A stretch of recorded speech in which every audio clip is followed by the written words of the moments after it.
Incroyable les gars, incroyable ce qui est en train de se passer dans cette Coupe d'Afrique des Nations 2023 en Côte d'Ivoire. Le Grand Maroc, les Lions de l'Atlas viennent de tomber alors qu'ils étaient vus comme les plus grands favoris de cette Coupe d'Afrique des Nations.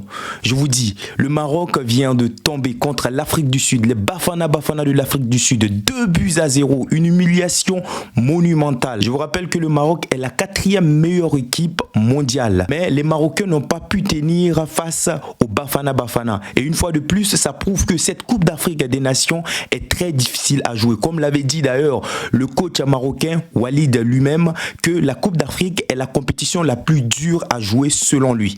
Alors les gars, bonjour, ici Abdou, très ravi d'être avec vous. Je vais vous parler de la rencontre Maroc-Afrique du Sud. C'est parti.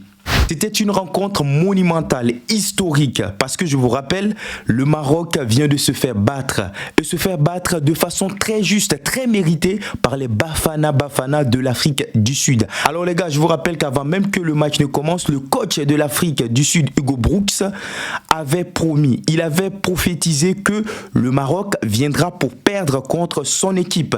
Et sa prophétie s'est réalisée puisque ces joueurs ont battu les joueurs de Walid Razragui 2-0. Une chose monumentale. Ce qui prouve, comme je l'ai dit tantôt une nouvelle fois, que cette Coupe d'Afrique des Nations est à jouer. C'est pas facile à jouer. Toutes les équipes sont bonnes.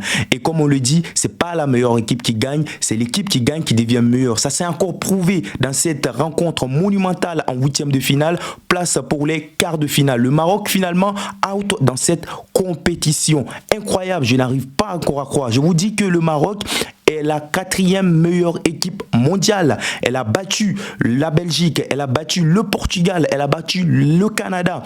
Mais je ne sais pas comment le Maroc a pu s'effondrer face à l'Afrique du Sud. Je vous rappelle que l'Afrique du Sud avait perdu son premier match face au Mali et elle a fait un match nul face à la Tunisie. Le seul match que l'Afrique du Sud a gagné dans cette compétition, c'était face à la Namibie, 4-0. Mais incroyable que cette Afrique du Sud vienne nous livrer une performance, une prestation hors norme face au Maroc. C'est comme si les Sud-Africains attendaient seulement le Maroc. Et honnêtement, félicitations aux joueurs de l'Afrique du Sud. Bon les gars, je vais rentrer dans le match. On a vu en première période, l'équipe marocaine avait commencé avec une certaine confiance débordante. Alors que son adversaire sud-africain ne faisait que défendre. Les Sud-Africains ont très bien compris puisqu'ils sont venus, ils ont commencé le match avec un classement défensif, un classement 4-3-2-1, ce qui les a permis de vraiment défendre en première période et d'aller en pause avec 0 but encaissé. Et pour ceux qui ont regardé le match, vous avez certainement remarqué que l'équipe marocaine avait eu beaucoup d'occasions en première mi-temps, mais sans les concrétiser. Et alors que son adversaire Bafana Bafana n'a eu aucune bonne occasion, puisque les joueurs de l'Afrique du Sud n'ont pas eu de tir cadré dans cette première mi-temps. Mais je vous rappelle qu'en deuxième mi-temps, c'est là que tout va basculer. La deuxième période va être catastrophique. Elle va être cataclysmique pour l'équipe marocaine. On a vu l'équipe des Bafana Bafana sortir de son bulle pour aller en contre-attaque, puisqu'en première période, elle avait épuisé l'équipe marocaine. Et ça a très bien marché. L'équipe des Bafana Bafana, je vous rappelle, la plupart de leurs joueurs jouent dans le même championnat, presque dans le même club, Orlando de Pirates de l'Afrique du Sud, qui est pour moi l'un des clubs les plus puissants de l'Afrique entière. Et ce club-là, je vous le rappelle que la plupart des temps, elle joue les championnats, je vais dire les compétitions de clubs mondiales.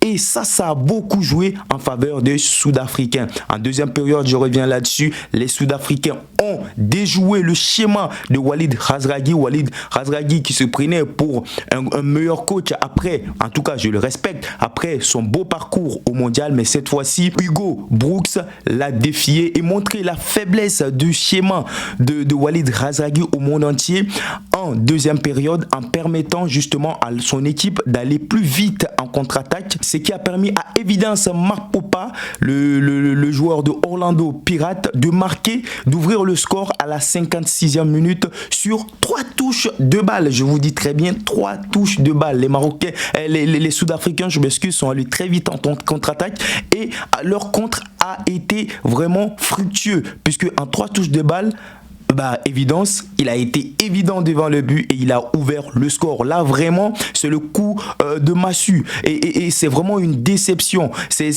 le coup de tonnerre pour tous les Marocains et pour tous les supporters de l'équipe marocaine. Là, c'est 1-0 pour l'équipe de l'Afrique du Sud. Les Bafana, après ce but, vont se remettre vraiment à défendre, et vu qu'ils sont costauds, ils sont très habitués à jouer collectivement, ce qui a été très bon en leur faveur, ce qui a été justement leur point fort dans cette rencontre là, puisqu'il ne faudrait pas qu'on se montre. Les deux équipes, ils nous ont livré une très belle performance. Le Maroc n'a pas été mauvais non plus, mais sauf que l'Afrique du Sud a été beaucoup plus supérieure collectivement. Et après ce but là, on a vu l'équipe marocaine qui a essayé d'aller beaucoup plus se mettre sur la défense sud-africaine. Elle s'est créée beaucoup d'occasions, elle a été dangereuse devant les buts, mais sauf qu'elle n'a pas été concluante. L'objectif n'a pas été atteint jusqu'à ce que, en poussant, l'équipe marocaine va obtenir, les gars, je vous dis, un penalty à la 82e minute. C'était là le moment pour le Maroc d'espérer à une qualification pour les quarts de finale, parce que en ce moment-là, si le Maroc réussissait à marquer ce but-là, c'était directement les prolongations. En prolongation, on savait que le Maroc allait pouvoir épuiser cette équipe d'Afrique du Sud. En tout cas, à ce que je sache sur les papiers. Et malheureusement, je le redis une nouvelle fois, elle ne sera pas concrétisée par pourtant l'un des meilleurs tireurs de pénalty dans son club. Je veux parler ici de Achraf Hakimi. Il est pourtant, je crois bien, après Kylian Mbappé, le deuxième meilleur tireur de pénalty au PSG, en tout cas selon moi. Dans son pays, dans l'équipe marocaine, c'est lui le tireur d'élite, le tireur de pénalty, mais malheureusement la chance n'était pas en leur faveur. Et là encore, c'est une déception. C'est là que on voit, après ce penalty raté de Achraf Hakimi, que le Maroc, c'est fini.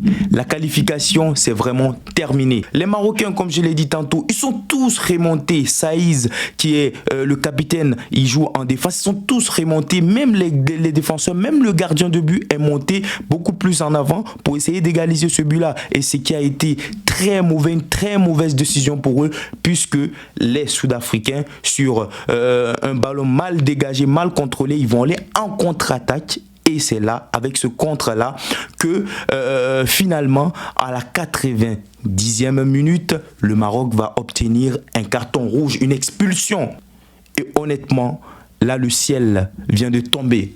Là, c'est la fin. C'est l'histoire qui s'écrit. La meilleure équipe africaine de cette année, la 4e meilleure équipe mondiale, le Maroc, voit ses chances se bafouer. La 4e meilleure équipe mondiale se voit éliminée, se voit à moitié éliminée, je dirais, dans cette Coupe d'Afrique des Nations en 8e de finale. C'est incroyable, c'est inimaginable, c'est grotesque, je peux dire, parce que le Maroc, sur le papier, est vu comme la meilleure équipe de cette compétition. Mais le Maroc n'était pas vu, en tout cas après cette rencontre-là, ou du moins dans cette rencontre-là par l'Afrique du Sud, comme étant la meilleure équipe. Puisque sur cette faute d'Amrabat, on a vu l'arbitre aller voir VAR et honnêtement, moi-même, je savais que c'était une faute.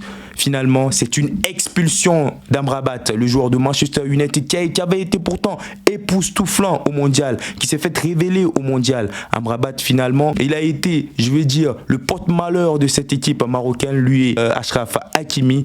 Malheureusement, c'est un coup franc. Il n'y a pas de pénalty et une expulsion du côté marocain. Le Maroc est réduit à 10 et il ne reste seulement que 8 minutes de temps additionnel, les gars. Les Sud-Africains, je vous rappelle, les Bafana, ils vont tuer le match. Ils vont vraiment tuer le match sur ce coup de pied arrêté monumental, incroyable, subliminal, les gars, je vous dis. Et Mokoena, qui est très bon dans les tirs, qui est très bon dans cet exercice de coup de pied arrêté, va finalement prendre le ballon et il va se lancer.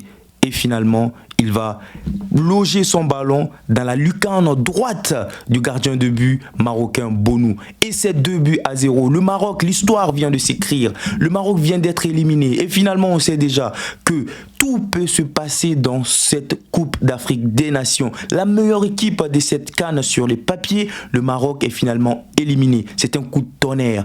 Et pourtant que Razragui voyait cette équipe marocaine aller jusqu'en finale et pourquoi pas gagner. gagner cette Coupe d'Afrique des Nations. Mais ça, non, ce n'est pas le football africain. Le Maroc est éliminé. Honnêtement, c'était cauchemardesque. Moi, je n'y crois pas toujours. Je n'y crois pas. Je me vois dans un rêve. Pourtant, le Maroc avait permis à la Côte d'Ivoire de se qualifier. Mais je vous rappelle que Côte d'Ivoire est finalement qualifiée pour les quarts de finale. Le Maroc est éliminé.